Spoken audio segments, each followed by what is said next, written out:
আজকের আলোচনার বিষয়বস্তু শুধু একটি সংবাদ নয়, বরং এটি দেশের বর্তমান অর্থনীতির এক রূঢ় বাস্তবতা এবং লাখো সরকারি চাকরিজীবীর দীর্ঘশ্বাস। প্রিয় সরকারি চাকরিজীবী ভাই ও বোনেরা, আজকের সকালের আপডেট নিউজে আপনাদের স্বাগত। যারা আমাদের চ্যানেলে নতুন তারা এখনই চ্যানেলটি সাবস্ক্রাইব করুন, আর হ্যাঁ, অবশ্যই কমেন্ট করে জানাবেন আপনারা কে কোন জেলা থেকে আমাদের ভিডিওটি দেখছেন। তবে চলুন কথা না বাড়িয়ে আজকের সর্বশেষ সংবাদটি জেনে নিন।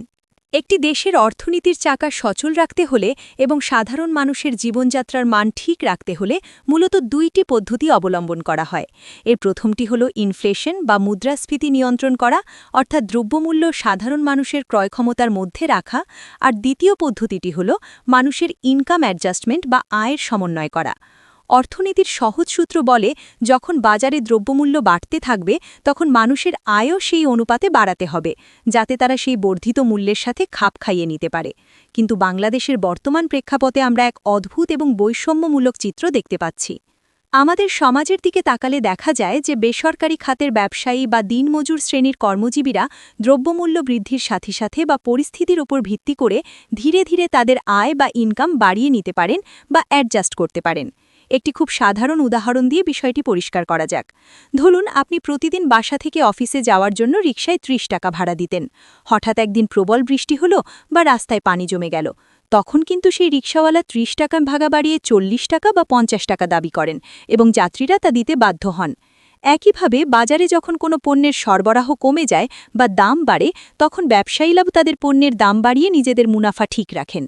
কোভিডের সময় বা ইউক্রেন যুদ্ধের প্রভাবে যখন বিশ্ববাজারে দাম বেড়েছে, তখন আমাদের দেশের ব্যবসায়ীরাও পণ্যের দাম বাড়িয়ে তাদের আয় সমন্বয় করে নিয়েছেন। আপনারা একটু খেয়াল করলেই দেখবেন, আজ থেকে ৪ বা ৫ বছর আগেও ওষুধপত্রের দাম যেমন ছিল, বর্তমানে তা দ্বিগুণ বা ৩ গুণ বেড়ে গেছে। অর্থাৎ এই শ্রেণীর মানুষেরা বাজারের সাথে তাল মিলিয়ে তাদের আয় বাড়ানোর সুযোগ পান। কিন্তু এই পুরো প্রক্রিয়ায় একটি নির্দিষ্ট শ্রেণীর মানুষ আছে যারা সবচেয়ে অসহায় এবং যাদের দ্রব্যমূল্য বৃদ্ধির সাথে সাথে স্যালারি বা ইনকাম অ্যাডজাস্টমেন্ট হয় না, আর তারা হলেন দেশের প্রজাতন্ত্রের কর্মচারী বা সরকারি চাকরিজীবীরা।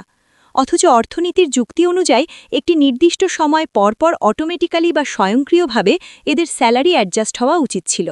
বিশ্বের উন্নত দেশগুলোতে এমন ব্যবস্থাই চালু আছে, কিন্তু দুঃখজনকভাবে বাংলাদেশের প্রেক্ষাপটে এই সরকারি চাকরিজীবীদের তাদের ন্যায্য বেতন বৃদ্ধির জন্য বা পে স্কেলের জন্য রাজপথে নামতে হয়, আন্দোলন করতে হয় এবং অনশন করতে হয়। এটি একটি স্বাধীন দেশের জন্য এবং প্রশাসনিক কাঠামোর জন্য অত্যন্ত লজ্জাজনক ও দুঃখজনক বিষয়। আমরা অতীতে কখনো দেখিনি যে পে স্কেলের জন্য সরকারি চাকরিজীবীদের এভাবে মাঠে নামতে হচ্ছে, কিন্তু ২০২০ পরবর্তী সময়ে এবং বিশেষ করে বর্তমান অগ্নিমূল্যের বাজারে এই চিত্রটা আমূল পরিবর্তন হয়ে গিয়েছে। বিষয়টি কতটা গভীর তা বোঝার জন্য আমাদের একটু ওপরের দিকে তাকাতে হবে।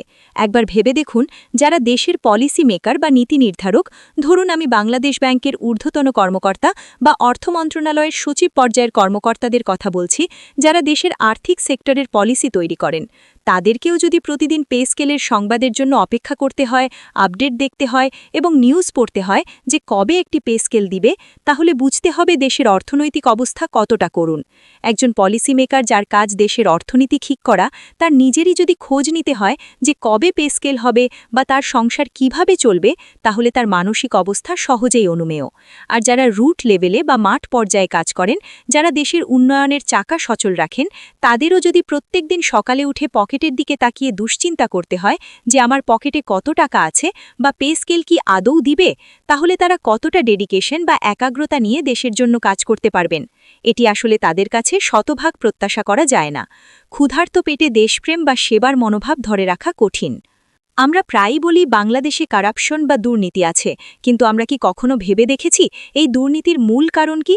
সমাজবিজ্ঞান এবং অর্থনীতির ভাষায় দুর্নীতি মূলত দুইটি কারণে হতে পারে।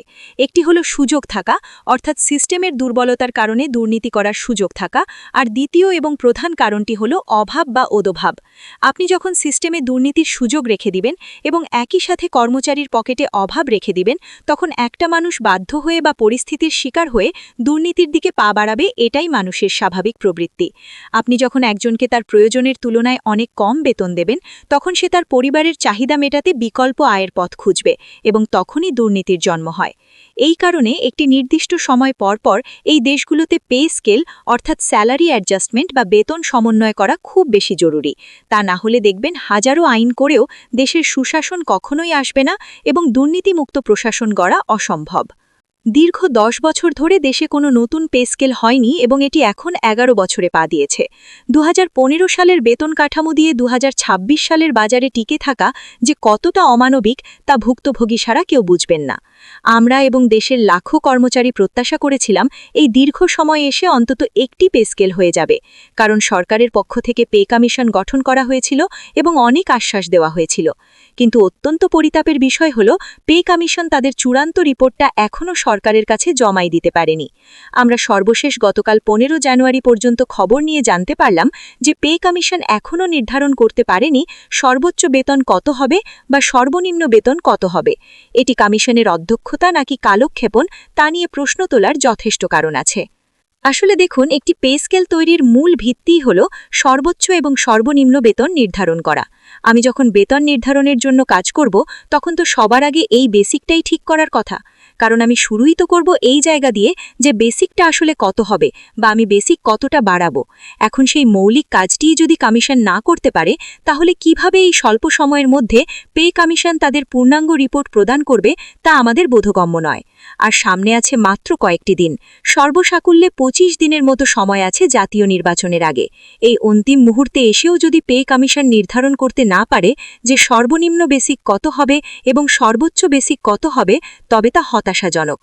এখন একটি বড় শঙ্কার বিষয় হল পে কমিশন হয়তোবা শেষ মুহূর্তে তাড়াহুড়ো করে একটি রিপোর্ট সরকারের কাছে জমা দিল, কিন্তু সময়ের অভাবে বর্তমান সরকার সেই পে স্কেল বাস্তবায়ন করে যেতে পারল না। তখন কি হবে?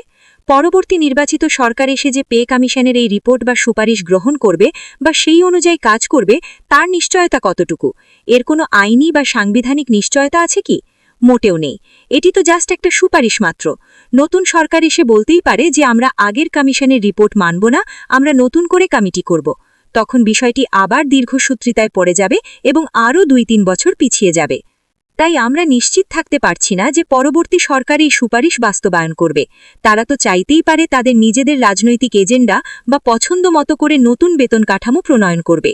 সেই কারণে বর্তমান অন্তর্বর্তীকালীন সরকারের কাছে আমাদের বিনীত কিন্তু জোরালো অনুরোধ থাকবে, দেশের 20 লক্ষ সরকারি চাকরিজীবী এবং তাদের পরিবারের কোটি সদস্যের পক্ষ থেকে আপনারা যেন এই পে স্কেলটি শুধু ঘোষণা নয় বরং বাস্তবায়ন করে দিয়ে যান, কারণ আপনাদের কোনো রাজনৈতিক পিছুটান নেই এবং আপনারা সংস্কারের জন্য এসেছেন। অন্যথায় সরকারি চাকরিজীবীরা দীর্ঘদিন ধরে যে অভাব, অনটন এবং বঞ্চনার মধ্যে দিয়ে সময় কাটাচ্ছে সেটি আর কখনোই দূর হবে না। তাদের দীর্ঘশ্বাস এবং হাহাকার চলতেই থাকবে। তাই নির্বাচনের আগেই পে কমিশনের রিপোর্ট জমা নেওয়া এবং গ্যাজেট প্রকাশ করা এখন সময়ের সবচেয়ে বড় দাবি। আশা করি সরকার এই মানবিক দিকটি বিবেচনা করবে। ভিডিওটি খুবই জরুরি, তাই দয়া করে সবার সাথে ভিডিওটি শেয়ার করতে ভুলবেন না। আর নতুন ভিডিও আপডেট পেতে এখনই চ্যানেলটি সাবস্ক্রাইব করুন।